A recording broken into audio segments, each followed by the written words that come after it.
Hi and welcome to our motorcycle luggage guide. In this section we are looking at the different types of motorcycle luggage. So right before we dive in, we're going to look at the two different construction types we have. We have hard shell luggage and we have soft shell luggage. So soft shell luggage like this is typically going to be used in things like saddle bags, tail bags, sissy bar bags, fender bags, fork bags, tank bags, all that kind of stuff is typically going to be soft shell. Advantage is that it's going to be pretty easy to mount, normally with straps or with the magnets like you see on here as well. Soft shell luggage is generally cheaper as well, and because the sides are soft, they bulge out, so you can cram some oddly shaped objects in there, which is cool too. Of course, if you do that, then you have an irregularly shaped piece of luggage. It's going to be a little bit liable to turn in the wind on you. Other disadvantages is it's going to offer less protection for your belongings if you were to lay your bike down in a crash. And it's also going to be easier to steal since it's just strapped or magnetized onto your bike. Someone else could come and take it off, which is not a good thing as well.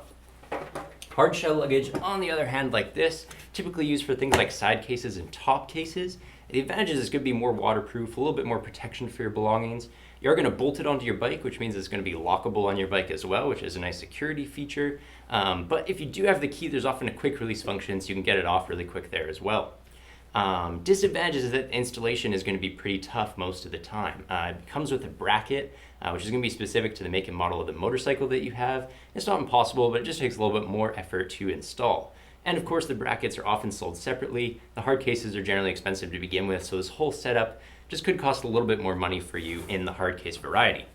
That's really it for the two construction types. After this, we're going to dive right into the different types of luggage themselves. The first type of luggage we're going to look at is saddlebags. So this is probably what you picture in your mind when you think of a piece of motorcycle luggage. They are typically soft shell or semi-rigid in construction. They're going to hang over your rear seat or over the luggage rack or even over the fender of your motorcycle, coming in pairs and sitting on either side of the rear wheel. The advantage to these is that since they're low into the back of the bike, they have little effect on the center of gravity, so you're not going to change the handling as much, and they're not going to affect your riding position either. Disadvantage of that, of course, is that they may affect the passenger's riding position a little bit, might cover up the foot pegs or something like that. Side cases is the next type. That's the hard shell version of saddlebags, so it's really the same thing, just made of a plastic, fiberglass, or lightweight metal construction, and it's going to be bolted onto the sides with a bracket rather than slung over the top.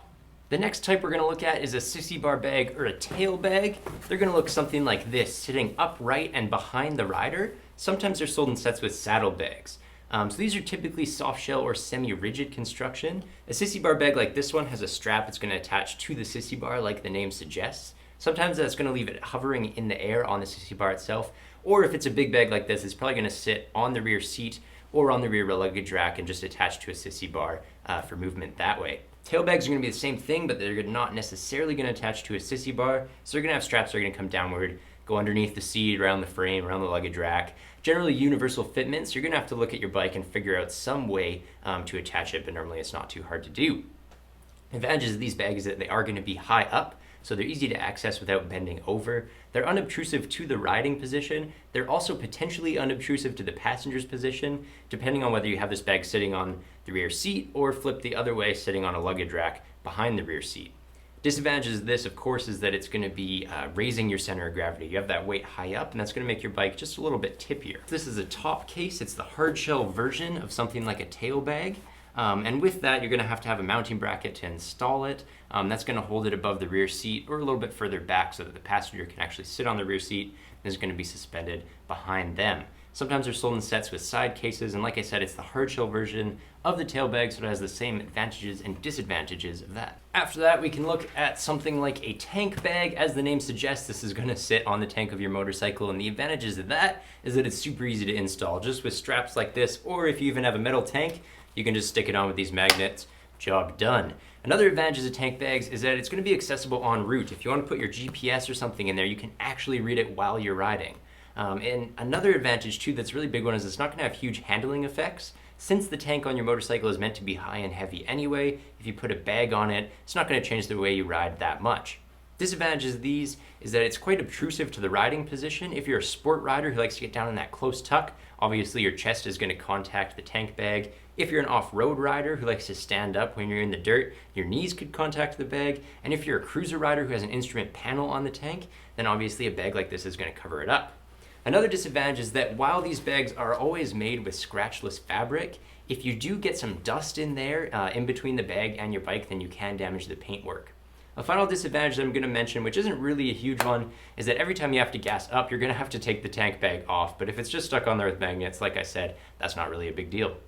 So lastly, we are just going to mention a couple small pieces of luggage, more so pouches than actual, big luggage themselves. Things like handlebar bags, fork bags, and fender bags. These are small tubular fabric pouches that you can put across the center of your handlebars, across the front of your forks on your bike. In the case of fender bags, you can actually put them on the plastic fender on the front or the rear of a dual sport or a motocross bike. Really, you can put these bags anywhere. You can get kind of creative with it because they're just so small. The advantages of these is that they are super easy to install, they're unobtrusive both in weight and size, and they're very cheap as well. The disadvantage is that the storage space is really, really tiny, and if you do have that bag on the front of your forks or on your fender or something like that, you're rarely going to get enough waterproofing for that location just because it is so exposed. That's really it for the different types of motorcycle luggage. We have loads more coming up in this guide though, so if you have more questions, stay tuned. But for this part, thank you very much for watching.